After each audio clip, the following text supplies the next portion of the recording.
So good afternoon. Thanks everyone for being here. Today, we announced the outcomes of a successful multi-agency investigation focused on identifying and arresting those who use the internet to sexually exploit children, Operation Valiant Knights. This operation resulted in the arrest of 27 men who solicited sexual contact from people whom they believed to be children. This undercover operation began on April 24, 2024, and ended on April 28, 2024.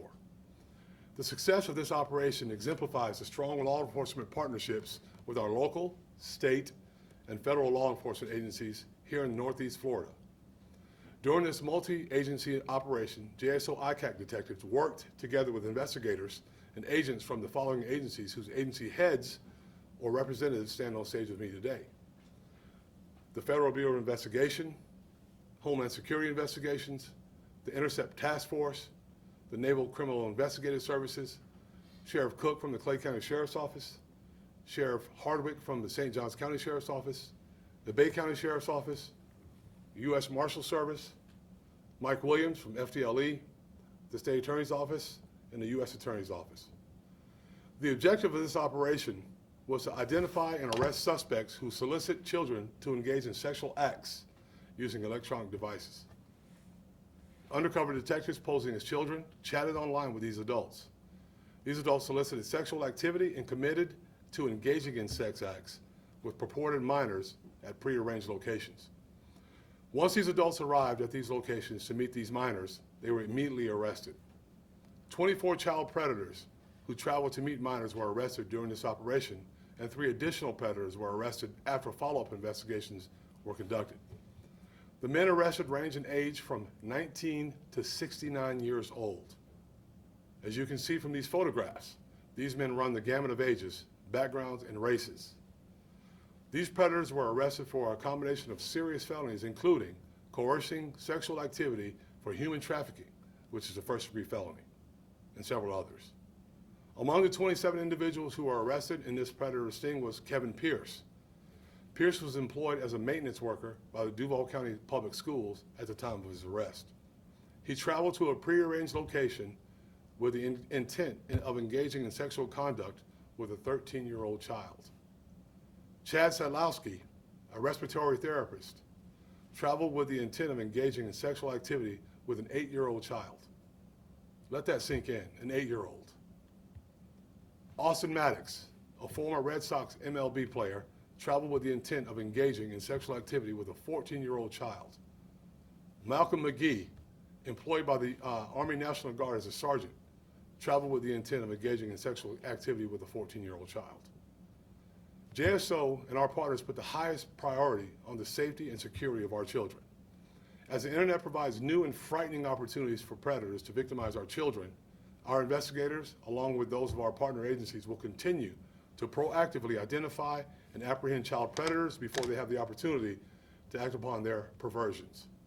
Our children deserve our protection, and JSO and our partner agencies will continue to conduct these sting operations to stop child predators from harming our children. And I'll answer what I can at this time.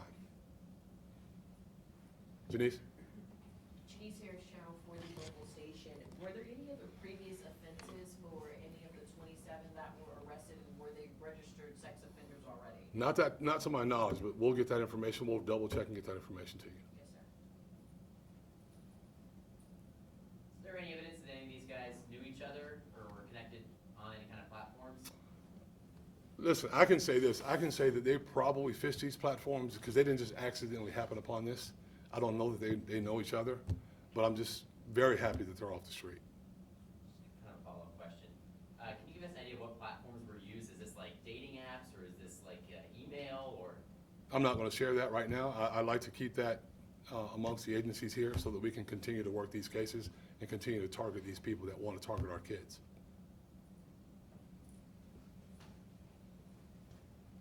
Sheriff, what's your message to parents that hear this, and how to keep their children safe when you have so many more websites and technology popping up?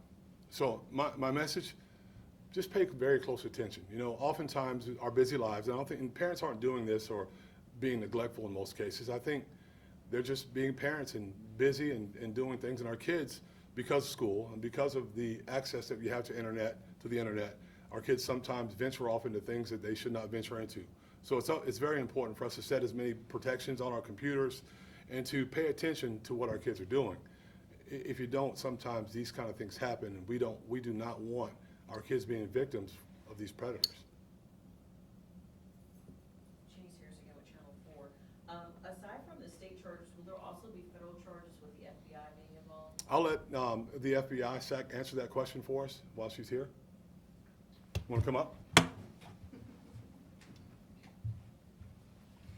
Hello, good afternoon. The FBI is committed to protecting children, and I'm going to let the sheriff handle all details of the case. In all of our cases, we talk to prosecutors to determine the appropriate venue and the best venue for prosecution, and we're still in those talks on this case. Thank you. Thank you. Just so I understand, were these men under the impression they were meeting the kids at their house or like a third-party location? They weren't under any impression. They in their minds, they knew they were meeting minors, and they were going to a specific location to have sexual intercourse with kids.